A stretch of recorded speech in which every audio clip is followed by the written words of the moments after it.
Camp David Accord. You know, you had Israel's bitterest enemy in Egypt turning 180 degrees. Now, obviously, that's a more complicated story. You know, and different cultures negotiate in different ways. I don't want to make too much of this. But it is, I think, the challenge for the United States as a mediator and facilitator of these negotiations is to kind of design these negotiations in a way that, you know, addresses the massive power disparity that does exist between Israel and the Palestinians. And I know that the administration understands that, but finding a way to actually address that is tough. Mike? You referred to Americans for Peace Now and J Street. You and I have had this conversation a few times. Our friend Tim from Indianapolis brought this up before. I didn't hear what you said about it, so I want to get your take on it. A number of us here are connected with Jewish Voice for Peace, which is further to the left, I think it's fair to say, than J Street. A number of us are very supportive of them, and they've been supportive of our organization. And a number of us have been part of the BDS movement. Presbyterians last summer. This congregation is a member of the United Church of Christ, and this coming summer at the General Synod, they're going to be taking up a BDS resolution at the UCC. And there have been other denominations too. So Tim brought it up before, but what about Jewish Voice for Peace? Tim brought up Max Blumenthal, and then BDS. So if you could hit like A, B, and C there, I'd appreciate it. So JVP, I know them, I'm friendly with them. They, you know, we have some differing views. I respect where they're coming from. I think they're coming from more of a human rights perspective. And again, that's something I totally support. I think my approach is probably a bit more policy and practical focused. My view, and I'll get back to this when I talk about BDS, is that, you know, someone who's trying to help policymakers develop better policy, I need to lay out exactly what those policy goals are. For Max Blumenthal, I think people, if they're interested, they can read an essay I wrote for Democracy Journal in which I reviewed his book, and another book that was almost the mirror image on the right wing, and compared them in ways that they were similar, and I thought interesting ways. I think, you know, I know Max. I think he's a talented reporter. I think that book was very polemical, and I think it was a lost opportunity to reach a broader audience than he perhaps did, because it was written in such a polemical way. On BDS, my own view is this. First, recognizing that goals of... Explain what the letters mean for... boycott, divestment, and sanctions. I would say in terms of divestment and sanctions, you know, sanctions for violations of international law, as I said earlier, my own view is that if people violate these international agreements, there should be consequences, and if you want to call them sanctions, that's great, so yes. Divestment, I totally think that people should be able to express their own political views through their economic choices. So if people want to divest, or if they want to have their organizations divest from, you know, organizations that benefit from the occupation, I think that's entirely legitimate. Getting to the question of boycott, recognizing that one of the goals of boycott is political, is to change people's mind. And one of the audiences is in Israel, to communicate to Israelis that we don't support what your government is doing in the occupied territories. I think it is very important to recognize the historical resonance that the word boycott has for Jews. Going back to the Nazi era and others, I think you really have to understand that. And it's for that reason that I think boycott is probably not the most productive way to approach this. I don't think that's the final answer, but I think it's just something that's very, very important to understand. And again, this is one of the issues, as I said, is, you know, I think the BDS movement, again, they approach this from a human rights perspective. They say we're not interested in necessarily solutions, we're interested in promoting human rights, and I respect that. I'm someone who supports human rights, but as a policy person, I think if I'm describing a policy, I need to describe what the goal of that policy is. And that's the problem I have with the BDS movement more broadly, is they don't articulate a final end state. I feel like I need to do that. Sir? Yeah, I feel really naive, I guess. We give billions of dollars to Israel every year. Why are there no contingencies on what those monies are? Question. Why are there no contingencies? Yeah, we keep giving more and more and more and more and more and more, and they settle up. more settlements, and we said no more settlements, and we still give them the check. Right. Well, I think I there's just feel like I must be really stupid. Yeah. Well, I mean, there's a few reasons. One, and it's important to notice that such a great amount of the military aid that we give to Israel doesn't get spent in Israel, it gets spent here in the United States, buying stuff from American defense contractors.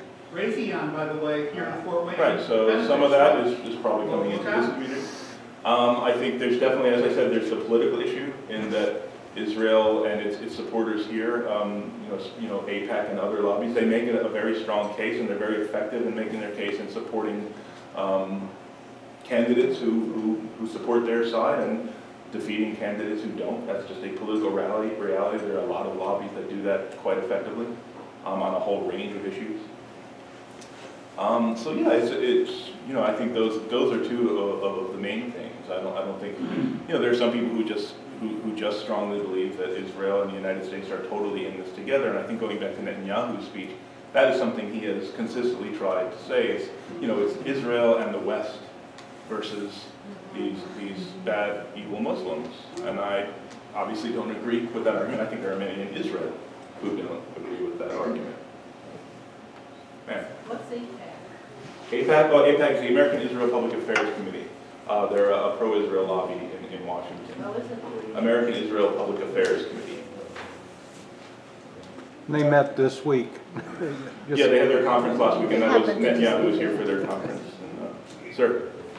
You've talked a lot about how we've got the way that inevitably that we tamp down the radicalism is to offer an alternative. And I don't think there's anybody in this room who would disagree with that, particularly me. That's a very long-term solution, and the solutions that are going to work need to be long-term.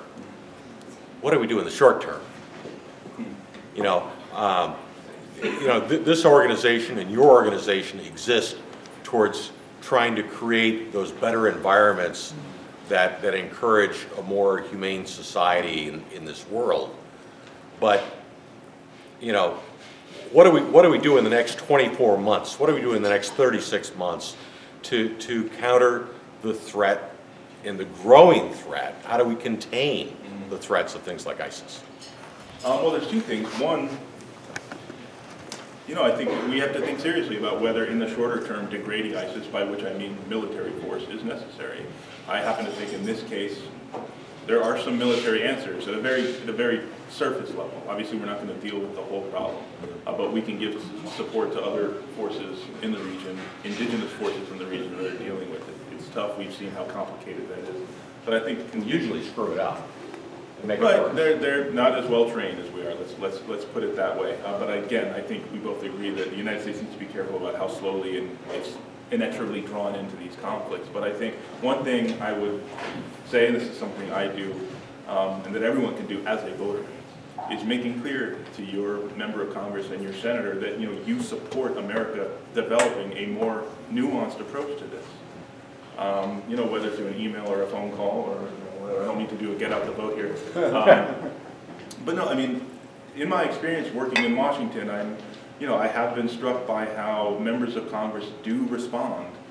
I mean, it makes an impact when they have voters contacting them time and time again with messages, whatever those messages are. Those start to penetrate. So I think, for example, they heard from a lot of people that they did, that a lot of Americans don't want them to support a new round of sanctions against Iran that could scuttle these negotiations. That made a very important difference last year. It's making a very important difference right now. I think there's a whole range of foreign policy issues and actually, foreign policy broadly that more members of Congress could benefit from hearing from more voters who want America to develop a more nuanced policy toward dealing with some of these root causes that I've discussed. We have time for about 3 or 4 more questions. So, Steve, Richard, Tim, and Joe. And that's how we'll go, okay? All right, Steve.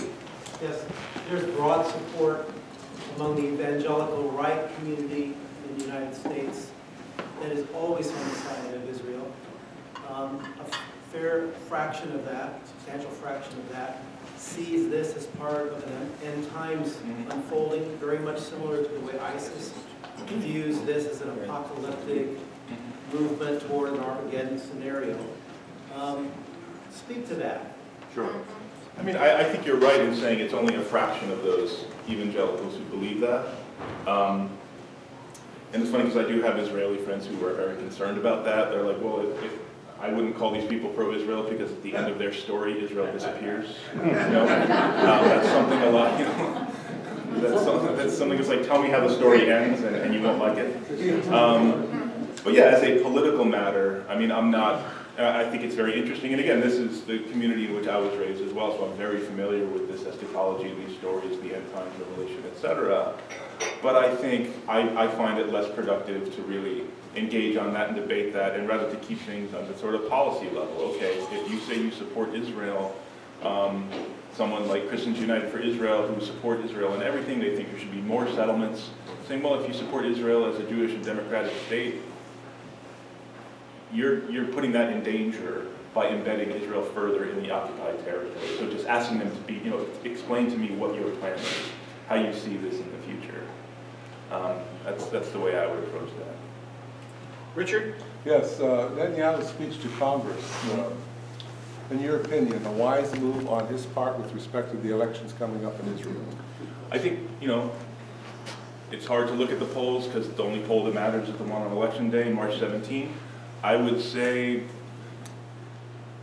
the only benefit he gets is from his base. It was basically a get out the vote move. I think there's been so much criticism from the center and the left of this speech, including from a huge number of security officials, including from his own national security advisor, who it was leaked, said that I wish he was not giving this speech. But I think there is a portion of Netanyahu's base that really just admires when he goes out onto the world stage and kind of disregards criticism and makes the case for Israel as he sees it. So I think that is a portion of the electorate that is kind of motivated, so I think it's a plus for them. The real question, as in a lot of elections, how did it affect the undecideds? I think I saw one poll that saw it up, it's ticked up slightly, but that could change. So, I mean, I wish I could give you a better answer, instead of saying, but I'll just have to say, wait 2 weeks. Tim? CAP just published a paper, I think you were one of the authors on, called Fear, Inc. Could you just give us like the executive summary of that paper and specifically address, there at the beginning of the whole process, there are these financiers, people who are, what's driving them? Are they purely ideological, or what's going on? Sure. Well, Fear, Inc. is a report. We did the first report in 2011. It's a report on the Islamophobia network in the United States, as we called it. And this new report is called Fear, Inc. 2.0, perhaps not the most creative, but we thought it worked. It was just kind of, okay, here's a report 4 years later. How is this issue looking?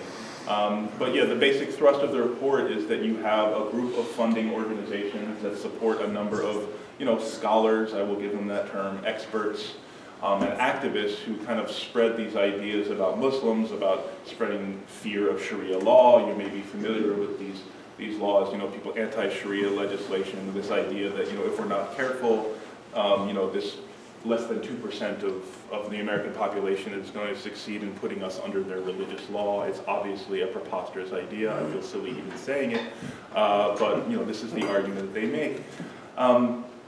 And clearly, what they are saying has purchase among some Americans. We hear, unfortunately, members of Congress occasionally saying this. I think there are indications we've seen over the past few years. There's been episodes of pushback. I think it was very interesting in the 2012 presidential elections. It was sort of the dog that didn't bark. It was not a huge issue in 2012, and I think Mitt Romney, to his credit, made a point of specifically batting that back. I think Mitt Romney, as a Mormon, had a very distinct understanding of, protecting religious minorities here in the United States and how important that is to American society. And that's actually one of the very great things about American society, is that no religion is given preferential treatment. But I think looking at the goals of this, some of these people clearly believe what they're saying, but I think there's an element of this group, they just find it politically advantageous. These are people who just favor a more hawkish foreign policy generally. And it sort of stands to reason that if you can keep people afraid of, you know, the Muslims at the gate, you know, the Muslims in your neighborhood, that creates a more advantageous political environment for some of these policies that they want. Joe? There's something to be said about the, you know, better the devil that you know than the devil that you don't know. And the unintended consequences of your actions. And it seems to me that, I mean, just as a for instance, when Hussein was taken down, it created a vacuum, a power vacuum. We had absolutely no idea what was going to happen, and look what happened. And I mean, there's splinters all over the place.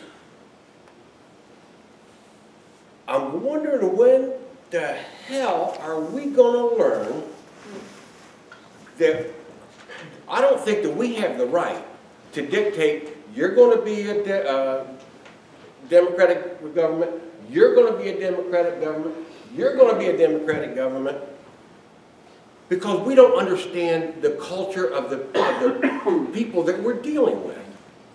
And I think it's going to take some really hard soul searching to realize the mistake that we've made and try to rectify that. Well, thanks, Joe. Yeah, thank you. I would just suggest the fact that we are not currently occupying Syria suggests that we have learned that lesson a little bit. You got a point. So let's count those blessings. Not that what's happening in Syria isn't horrible, it is an enormous tragedy. Or Libya, or Yemen, or take your pick. But so as I said, I think it is quite possible to overlearn the lessons of Iraq, but from my vantage point, I think there are a lot of people who have learned those lessons. There's better ways to understand it, but I would say, yeah, I think the Iraq experience for now has dampened, I think, the fervor of America to sally forward and change these societies. So. One's perfect, why shot? Yeah. One last question, that is, let me ask it. Thank you. The question before was about AIPAC, and most of us have heard of AIPAC. We know sort of that it's the Israeli lobby, but could you spell out for us as a DC analyst and somebody who's been an observer of AIPAC's work over the many years, the various levels at which it operates? It's not just about giving money or supporting candidates already elected. Oftentimes they're choosing young candidates in their 20s for local elections and then trying to work them up the system, right, over a number of years. And so could you talk about the various levels at which AIPAC operates to show how it really has worked its way into political life throughout the country? Well, I would be careful about treating AIPAC as just a single unitary actor. I mean, I think they're in Washington, they lobby people on the Hill. I think there's a range of pro-Israel community organizations that are, you know, quite effective at various levels of identifying and supporting candidates who take a very pro-Israel position. And again, I want to make clear, I mean, this is something that happens on a whole range of issues. Whether it's, you know, pro-gun, pro-defense spending, or what have you, there's a whole number of organizations that work in a very, very similar way on a whole range of issues. But on the Israel-Palestine issue, AIPAC is the one in Washington that's very effective. So yeah, as you said, it's, you know, there are organizations and community groups that identify politicians, they get them talking points, they talk to them and help, you know, develop their messages or make sure that these politicians support their messages and identify them as, you know, people who should be supported into the future. And, you know, as someone who tries to, you know, do in my own little way, try to make better policy, I actually think it's very impressive. I wish it was done before, you know, in a way that created a better outcome, because I think the impact, you know, for U.S. policy has not been a great one, to say the least. But yeah, there's actually a very good article written about them in the New Yorker, I think last summer, that you can access online by a journalist named Connie Bruck. And I would encourage people, if you're interested in learning more about them. I think it was probably the best article of its kind that was ever written about them. So. So that was kind of a short summary, but. They sponsor trips for, Oh, they do. They do trips with members of Congress. They do trips with foreign policy analysts. I was actually on one of their trips in 2008. It was a really great trip. They fly you over there first class and set you up in some really nice hotels and arrange some very, very good meeting with some high-level people over there. You know, it's part of what they do, educating, as they see it, people in Washington who work on policy, both in think tanks and on the Hill, to their point of view. let's say thank you to Matt for being here.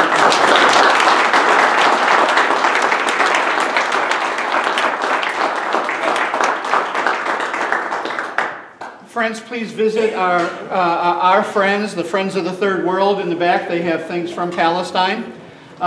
We have some snacks and some treats and sweets and some coffee left. Say one more thing. Sure. If you don't mind. Yeah, please. Yeah, I'm sorry. Before, I just wanted to say, just in the interest of promoting our newly redesigned website, fmep.org, and my colleague, his name is Phil Swigert, does a regular morning email roundup of different news items out of the Middle East that is very good and people love it. So if you go to our website, you can sign up for that morning email if you want to stay apprised of these issues. Again, thank you. I was just going to say that, Ani, would you mind getting a sheet of paper? Those of you who'd like to be put on the FMEP mail list, maybe you could leave your name and email with Ani over there and sign on very legibly so that they can read it when they take it with them. Please take a look. Please take a look at the program booklet for our programs coming up. Friend us on Facebook. If you're not receiving our mailings, please sign up so that we can send you our email updates. I send out articles as well as announcements.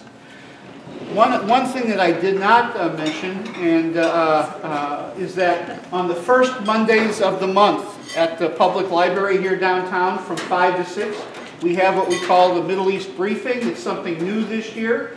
And we just take some of the important issues from the previous month and we spend an hour just sitting around discussing them. Our board member, Reverend Fred Haseke, led the conversation this past Monday. And we'll be doing that again every Monday evening, every first Monday of the month from 5 to 6 at the library. Friends, thanks for coming out tonight. Godspeed you on your way home tonight, and we'll see you then next time. Mike?